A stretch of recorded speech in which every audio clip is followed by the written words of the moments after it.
পঞ্চায়ত নিৰ্বাচন অনুষ্ঠিত হৈ গ'ল। এই পঞ্চায়ত নিৰ্বাচনৰ দ্বাৰা এটা কথা প্ৰমাণিত হৈছে যে আজিৰ দিনত যিটো কথা মই পঞ্চায়ত নিৰ্বাচনৰ আগতেও কৈছিলোঁ, কংগ্ৰেছ দলটো এতিয়া সাৰ্বজনীন দল হৈ থকা নাই। কংগ্ৰেছ দলটো সম্পূৰ্ণৰূপে এটা মুছলমান দলত পৰিণত হৈছে। আৰু সেইকাৰণে মই কৈছিলোঁ যে কংগ্ৰেছে আচলতে এতিয়া নামটো সলনি কৰি তেওঁলোকে মুছলিম লীগ ৰখা উচিত। আৰু আমি দেখিলোঁ পঞ্চায়ত নিৰ্বাচনত বদৰুদ্দিন আজমল, যিজনে কেৱল মাত্ৰ তেওঁ ৰাজনৈতিক ব্যৱসায়টো সবল কৰাৰ স্বাৰ্থত তেওঁ এই ৰাজনীতি কৰি আছিল। এইবাৰ বদৰুদ্দিন আজমল ডাঙৰীয়াই তেওঁ সম্পূৰ্ণৰূপে তেওঁৰ গোটেই ভোটখিনি কংগ্ৰেছৰ ওচৰত বিক্ৰী কৰিছে। আজি এনে এটা পৰিৱেশ আহিছে য'তেই মুছলমান তাতেই কংগ্ৰেছ। শংকৰদেৱেও কৈছিল জাহা জাহা পানী তাহা তাহা মাছ। আজি যদি শংকৰদেৱ থাকিলেহেঁতেন তেওঁ নিশ্চয় ক'লেহেঁতেন যে জাহা জাহা মুছলমান তাহা তাহা কংগ্ৰেছ। আজি এই কংগ্ৰেছ দলটো জনিয়া, বাগবৰ, যমুনামুখ বা মানকাছাৰ এইবিলাকত মুছলমান মানুহৰ জনসংখ্যা অত্যাধিক বেছি। আৰু তাতেই আজি কংগ্ৰেছ দলটো জয়যুক্ত হৈছে। তৰুণ গগৈ ডাঙৰীয়াই এটা কথা কৈছিল, তেওঁ এটা কমন ডাইলগ আছিল, হু ইজ বদৰুদ্দিন। কিন্তু আজি তৰুণ গগৈ ডাঙৰীয়াই এইটো কথা ক'বনে যে আই এম বদৰুদ্দিন বুলি নিশ্চয় আজি কোৱাৰ পৰিৱেশ এটা কংগ্ৰেছ দলটোত আহিছে। এতিয়া হু ইজ বদৰুদ্দিন কোৱাৰ অধিকাৰ তৰুণ গগৈ নাই। তৰুণ গগৈ ক'ব লাগিব আই এম বদৰুদ্দিন। গতিকে আজিৰ দিনত আমি যি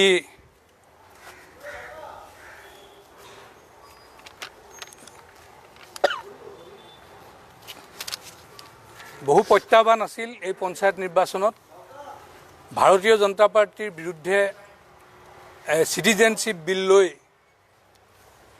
বিভিন্ন সংগঠন, বুদ্ধিজীৱী বিভিন্নজনে আমাক বিৰুদ্ধে মতদান কৰিবলৈ ৰাইজৰ প্ৰতি আহ্বান জনাইছিল।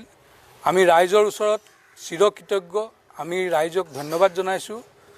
অসমৰ জনসাধাৰণে নিজৰ বুদ্ধি বিবেচনাৰে ভুল কোনটো শুদ্ধ কোনটো সেইটো নিৰ্ধাৰণ কৰিছে আৰু ৰাইজে মতদান কৰিছে। নিশ্চিতভাৱে ভাৰতীয় জনতা পাৰ্টিৰ স্থিতি বিগত পঞ্চায়ত নিৰ্বাচনত আমাৰ দুৰ্বল আছিল। আমাৰ কেৱল মাত্ৰ 15জন ZPC আছিল আৰু আজিৰ দিনত এটা আমি সবল স্থিতিত আছোঁ। নিশ্চিতভাৱে ৰাইজৰ সহযোগৰ কাৰণে আছোঁ। আজিৰ দিনত পাহাৰ ভৈয়াম য'তেই নহওক অসমৰ সকলো ঠাইতেই আজি ভাৰতীয় জনতা পাৰ্টিয়ে সবল ৰূপত প্ৰতিষ্ঠা লাভ কৰিছে, সবল ৰূপত আত্মপ্ৰকাশ কৰিছে আৰু তাৰ কাৰণে আমি ভোটদাতা ৰাইজৰ ওচৰত চিৰকৃতজ্ঞ। কংগ্ৰেছে সংখ্যালঘু ভোট পাইছে বুলি যে ক'লে, য'ত য'ত মুছলমান আছে তাত কংগ্ৰেছে ভোট আছে, তাৰমানে কিবা নেতিবাচক কথা আছে নেকি? কিহৰ কাৰণে এইটো ক'বলৈ মুছলমানৰ ভোটটো কি নেতিবাচক নেকি? নেতিবাচক নহয়। আমি এই কথাটো কৈছোঁ যে এই যিসকল ইছলামধৰ্মী ভোটাৰ আছে সেইসকলক লৈ কংগ্ৰেছে বহুদিনৰ পৰা এটা ৰাজনীতি কৰি আছে। ইছলামধৰ্মী ভোটাৰসকলক ভাৰতীয় জনতা পাৰ্টিৰ সম্পৰ্কত বিভিন্ন ধৰণৰ তেওঁলোকৰ মাজত অপপ্ৰচাৰ চলাই আহিছে আৰু সেই অপপ্ৰচাৰত ৰাইজৰ মাজত আতংক সৃষ্টি কৰি কংগ্ৰেছে মুছলমান মানুহসকলক ইমান দিনে শোষণ আৰু প্ৰবঞ্চনা কৰি আহিছিল। আৰু আজিৰ দিনত এই কথাটো প্ৰমাণ হৈছে যে আচলতে এই যিটো কংগ্ৰেছ দল, এই কংগ্ৰেছ দলটো আজি সাৰ্বজনীন দল হৈ থকা নাই। এই দলটো এটা মুছলমান হৈছে। আপোনালোকে ভোটৰ বিৰুদ্ধে অমিত শ্বাহলৈ যিখন চিঠি লিখিলে যথেষ্ট চোকা ভাষাৰে লিখিছে, আপোনালোকে এক প্ৰকাৰ সকীয়নি দিছে নেকি? নহয়, চাওক, অসম গণ পৰিষদ দল আজি যুদ্ধত তেওঁলোক পৰাজিত হৈছে, তেওঁলোক আঘাতপ্ৰাপ্ত হৈছে। আজি ৰেড ক্ৰছৰো এটা নীতি আছে যে বিপক্ষৰ সৈনিকজন যদি আঘাতপ্ৰাপ্ত হয় তেওঁকো চিকিৎসা কৰিব লাগে, তেওঁকো সহায় কৰিব লাগে। নিশ্চিতভাৱে অসম গণ পৰিষদ দল আজি পৰাজিত সৈনিক, তেওঁলোক আঘাতপ্ৰাপ্ত হৈছে, তেখেতসকলৰ চিকিৎসাৰ প্ৰয়োজন আছে। আমি নিশ্চিতভাৱে যিটো ৰেড ক্ৰছৰ যিটো নিয়ম সেই নিয়মটো আমি পালন কৰিম। তেওঁলোকৰ প্ৰতি আপোনালোকৰ ভাষাটো চোকা হৈছে যুদ্ধত পৰাস্ত হোৱাৰ পিছতো।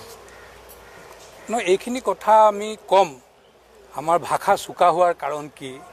কাৰণ আমি দেখিছোঁ ইতিমধ্যে অসম গণ পৰিষদ দলৰ যিগৰাকী প্ৰতিষ্ঠাপক সভাপতি প্ৰফুল্ল কুমাৰ মহন্ত, এই সভাপতিগৰাকীৰ কাৰ্যকলাপে আচলতে কিছুমান সন্দেহৰ বাতাবৰণ সৃষ্টি কৰিছে। এই সম্পৰ্কত আমি অফাৰৰ বিষয়ে আপোনালোকক আগতেও কৈছিলোঁ নিৰ্বাচনৰ আগত। গতিকে এইখিনি কথা আছে, এইখিনি আমি পিছলৈ থৈছোঁ। নিশ্চিতভাৱে আপোনালোকৰ লগত এই সম্পৰ্কত মত বিনিময় কৰিম।